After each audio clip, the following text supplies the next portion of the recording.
అల్లూరు జిల్లా పాడేరు కేంద్రంలో ఓ private function hall వద్ద గతంలో లొంగిపోయిన మావోయిస్టు సానుభూతి పరులకు స్వయం ఉపాధి కల్పించేందుకు జిల్లా పోలీసు శాఖ చర్యలు చేపట్టింది. ఈ కార్యక్రమానికి ప్రత్యేకంగా సరళ్ అనే పేరుతో సులభతరమైన వ్యాపారాలు స్వయం ఉపాధి కల్పించేందుకు ఒకరోజు శిక్షణ కార్యక్రమం వర్క్ షాప్ నిర్వహించారు. ఈ కార్యక్రమానికి ముఖ్య అతిథులుగా జిల్లా SP Amit burger, joint collector Abhishek Goud, Paderu ITDA project అధికారి వి అభిషేక్ పాల్గొని మాట్లాడుతూ జిల్లాలో గత కొన్ని సంవత్సరాలుగా మావోయిస్టు ప్రభావిత ప్రాంతాలుగా పేరు ఉండేదని, కేంద్ర రాష్ట్ర ప్రభుత్వాల సహకారంతో పోలీసు శాఖ ఆధ్వర్యంలో అనేక మంది గిరిజనులు మావోయిస్టు ప్రలోభాల నుండి జనజీవన స్రవంతిలో కలిసిపోయారని, వారికి మెరుగైన జీవితం కల్పించేందుకు కేంద్ర రాష్ట్ర ప్రభుత్వాలు కృషి చేస్తున్నాయని అన్నారు.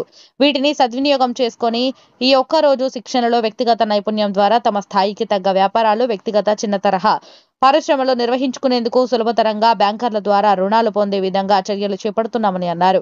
ఈ కార్యక్రమంలో పోలీసు శాఖ, బ్యాంకర్లు, నైపుణ్య అభివృద్ధి సంస్థ, లొంగిపోయిన మావోయిస్టు మిలిషియా సభ్యులు తదితరులు పాల్గొన్నారు.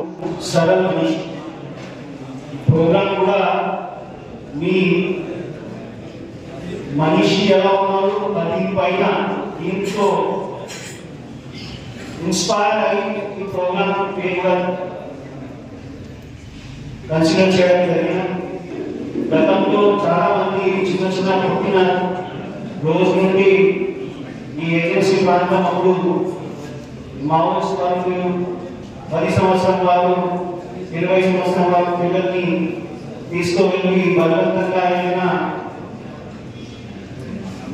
వేరే పిల్లల పైన అన్యాయం చేసి ఎట్టగా జరిగిన మీకు మేమందరూ బయటికి వచ్చి ఇప్పుడు సరళ మనిషి లాగా మీ వ్యవసాయం కానీ మీ ఊళ్ళో ఏమైనా మేము పనిచేస్తున్నాం.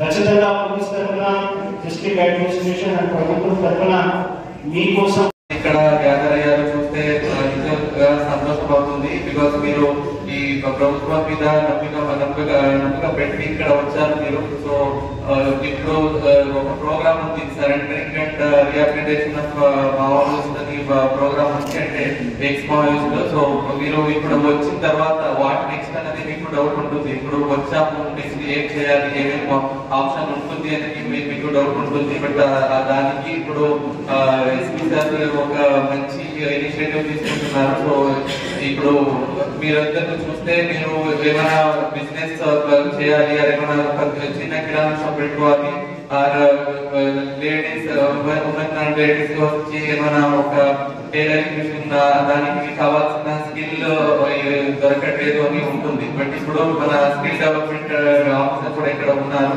సో వాళ్ళు మీకు ఏ ఏరియాలో ఇంట్రెస్ట్ ఉంటుంది. ఫర్ ఎగ్జాంపుల్ కొన్ని మెంబర్స్ కి బిజినెస్ చేయాలని ఉంటుంది, కొన్ని మెంబర్స్ కి ఏమైనా షాప్ పెట్టుకోవాలి, అగ్రికల్చర్ సెక్టర్ లో ఏమైనా చేయాలి, అంటే పంట ఏమైనా అగ్రికల్చర్ వ్యవసాయం ఏమైనా చేయాలి అని ఉంటుంది. సో ఏ సెక్టర్ లో ఏ ఫీల్డ్ లో మీకు ఇంట్రెస్ట్ ఉంటుంది అని ఇప్పుడు మాట్లాడి మీకు దాని గురించి ట్రైనింగ్ ఇవ్వడం జరుగుతుంది. సో అందుకే ఈ రోజు అంటే టుమారో మీకు ఇక్కడ ట్రైనింగ్ ఇస్తారు. ఏ ఫీల్డ్ లో మీకు ఇంట్రెస్ట్ ఉంటుంది, ఏ జాబ్ ఆపర్చునిటీస్ ఎలా ఉంటుంది, ఇదన్నీ ప్రాపర్ గా మీకు ఎక్స్ప్లెయిన్ చేస్తారు.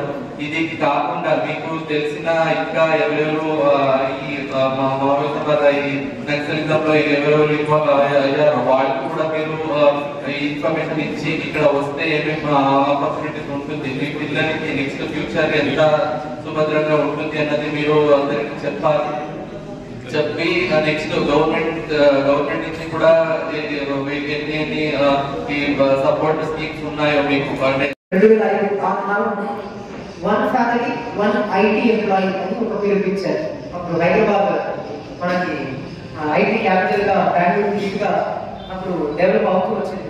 కానీ ముఖ్యమంత్రి వర్యులు గత నెల దీపావళి తర్వాత జరిగిన విశాఖపట్నం ఉమ్మడి జిల్లా రివ్యూలు ఆయన one family one entrepreneur means వ్యవస్థాపకుడు, మీన్స్ మీరు ఒక వ్యవస్థని స్థాపించి ఒక పారిశ్రామికవేత్తగా మారాలి అనే పేరుని గౌరవ ముఖ్యమంత్రి వర్ణించారు. దానికి కావాల్సింది ఏంటంటే రెండు, ఒకటి నైపుణ్యాలు, ఇంకొకటి రుణాలు. మీన్స్ మనకు ఏదో ఒక అప్పు ఇవ్వాలి, మన అప్పు ఇస్తేనే ఏదో ఒక చిన్న ఒక వ్యవస్థని స్థాపన చేయగలుగుతాము. కానీ ఆ వ్యవస్థని స్థాపించాలంటే మీకు కావాల్సింది నైపుణ్యం. సో మన పోలీస్ డిపార్ట్మెంట్, పోలీస్ శాఖ వారి రెండింటినీ కలిపి మీ అందరికీ గతం గుర్తుండకుండా భవిష్యత్తు బంగారు భవిష్యత్తు ఇవ్వాలనే ఒక ఉద్దేశంతో సరళ్ అని ఒక ప్రోగ్రామ్ పెట్టడం జరిగింది. మీ అందరూ ఎక్కడొక్కడ నుంచి ఎలా వచ్చారో అది పక్కన పెట్టేస్తే, కానీ మీరు ముందుకు ఎలా వెళ్ళాలి, ఏ దారిలో మీరు నడుస్తూ ముందుకు వెళ్తే మీరు 10 మందికి మంచి ఒక ఆదర్శంగా ఉండవచ్చిన ఉద్దేశంతో మన స్కిల్ డెవలప్మెంట్ డిపార్ట్మెంట్ తో కలిపి మీకు కొన్ని నైపుణ్యాల మీద శిక్షణ ఇవ్వబోతున్నారు. శిక్షణ కాకుండా సో మీరేం చేయాలి, ఫస్ట్ మీకు ఏం కావాలి, మీరు ఏ దారిలో పెడితే నాకు మంచిగా ఉంటుందని మీరు ఫస్ట్ తెలుసుకోవాలి. మనము బట్టలు కుట్టించడం, టైలరింగ్, అది ఒక స్కిల్. మనం ఒక చిన్న మెకానిక్ షాప్ ని మన ఊళ్ళో పెట్టడం, అది ఒక స్కిల్. ఇలా మనకి చిన్న చిన్న వ్యవస్థని స్థాపించడానికి ఎన్నో అవకాశాలు ఉన్నాయి. దానికి మీకు స్కిల్ ని వాళ్ళు చెప్పి నేర్పించి మీకు కావాల్సిన అప్పుని కూడా మన బ్యాంక్స్ ద్వారా ఏటీఎం కార్డులో ఉంటారు. మీరు బ్యాంక్ పెడితే Pradhan Mantri employment guarantee program PMEGP అని ఒక పథకం కేంద్ర ప్రభుత్వం తీసుకొచ్చారు. ఆ పథకం కింద మనం మీకు కొంతవరకు రుణం ఇవ్వగలుగుతాము. దాన్ని మీరు ప్రిన్సిపల్ అమౌంట్ గా పెట్టుబడిగా పెట్టి మీరే ఒక చిన్న వ్యవస్థని స్థాపించి మీరు ఒక 2-3కి ఉపాధి కల్పించేస్తారు. ఆ స్థితికి మిమ్మల్ని తీసుకెళ్లిపోవాలని పెట్టిన గొప్ప పథకం. ఖచ్చితంగా సార్ మీరు extend full cooperation from the ITDS side also. ఎందుకంటే ఇలాంటి ప్రోగ్రామ్స్ ఇంకా ఎన్నో జరిగితే మన ఏసార్ జిల్లా, ఈ జిల్లాకి ఉన్న పేరు ఇమేజ్ మారిపోతుంది. ఇప్పుడు కూడా సార్ ఒక గంజాయి రిలేటెడ్ ఒక ప్రోగ్రామ్ పెట్టారు, అప్పుడు కూడా మనం అదే చెప్పాం. ఏసార్ అంటే మన దగ్గర మన పంటలు గుర్తుకు రావాలి, మన కాఫీ గుర్తుకు రావాలి, ప్రకృతి అందాలు గుర్తుకు రావాలి. కానీ అక్కడ గంజాయి పండిస్తారు, అక్కడ మనకి సెక్యూరిటీ ఇష్యూస్ ఉంటాయి. ఇలాంటి పేర్లు మనకి ఎప్పుడు గుర్తుకు రావాలి. కానీ పోలీస్ డిపార్ట్మెంట్ కృషి వల్ల వాళ్ళ కష్టం వల్ల మనకి ఎంతో తగ్గింది. మనం సొంతంగా నేను వచ్చిన కొత్తలో కొన్ని సచివాలయానికి నేను వెళ్ళడం అనేది ముందే చెప్పాలి, ఎస్ఎస్ఓ ముందే చెప్పేస్తాము, ముందు వాళ్ళు ఉంటారు, నేను చెప్తాను. కానీ ఇప్పుడు మేము చాలా ఈజీగా ఇంటీరియర్స్ ని కూడా ఏముంది కూడా కొన్ని సందర్భంలో వెళ్ళి వస్తున్నాం. ఎలక్షన్స్ కూడా ఎంత ప్రశాంతంగా పాడేరు మరియు అరకు 2 కాన్స్టిట్యూన్సీ కూడా కంప్లీట్ గా LW అఫెక్టెడ్ కాన్స్టిట్యూన్సీ 4 గంటల వరకు ఎన్నికలు అని మనకి కనిపించినా కూడా క్యూలో 4 గంటలకి అంతమంది నిల్చొని రాత్రి 12 వరకు ఎలక్షన్స్ వెళ్ళింది. కానీ ఎంత ప్రశాంతంగా వాళ్ళ ముందుకు వెళ్ళిందంటే అది వాళ్ళ కృషి వల్లనే. సో ఎంతవరకు లాంగ్ ఆర్డర్ మనకి ఆంధ్ర అంటే నోన్, సౌత్ ఇండియన్ స్టేట్స్ అంతా కూడా లాంగ్ ఆర్డర్ వెల్ కంట్రోల్. మనకి దక్షిణ భారతంలో ఎక్కడ కూడా లాంగ్ ఆర్డర్ ప్రాబ్లం రాదు. మనము మా బ్యాచ్మెట్స్ కొన్ని ప్రాంతాల్లో వాళ్ళు ఎప్పుడు 144 ఇదే మాట్లాడుతూ ఉంటారు. వాళ్ళ రివ్యూలో ఎక్కువ డిస్ట్రిక్ట్ మజిస్ట్రేట్ గా రివ్యూలు జరుగుతాయి, కానీ మా ముందు కూడా డిస్ట్రిక్ట్ మజిస్ట్రేట్స్ గా మజిస్ట్రేసీ రివ్యూవే జరగవు. ఎందుకంటే పోలీస్ డిపార్ట్మెంట్ మన లాంగ్ ఆర్డర్ ని అంత చక్కగా వాళ్ళు మెయింటైన్ చేసుకుంటున్నారు. దానికి మనం కూడా ఖచ్చితంగా కోఆపరేట్ చేయాలి. లాంగ్ ఆర్డర్ ప్రశాంతంగా ఉంటేనే అభివృద్ధి వస్తుంది. అభివృద్ధి వస్తేనే మన జీవితంలో ముందుకు వెళ్ళగలుగుతాం. కాబట్టి మనం వాళ్ళతో ఖచ్చితంగా మనం వాళ్ళకి సహకరించాలి. మీ అందరూ కూడా మీకు తెలిసిన ఇంకా కొంతమంది వేరేదో దారిగా ఉంటే మీరు కూడా వాళ్ళని మన వైపు తీసుకువచ్చి మన దగ్గర ప్రభుత్వం ఎంతో చేస్తుంది. ఈ కోర్టు చదువుతున్నాను అండ్ ఈ ప్రోగ్రామ్ నన్ను తెలుసుకున్నది నేను చాలా ఆనందంగా ఫీల్ అవుతున్నాను sir. Thank you SP sir, assistant collector sir. International art organisation అనేది స్విట్జర్లాండ్ చేసుకుంటుంది.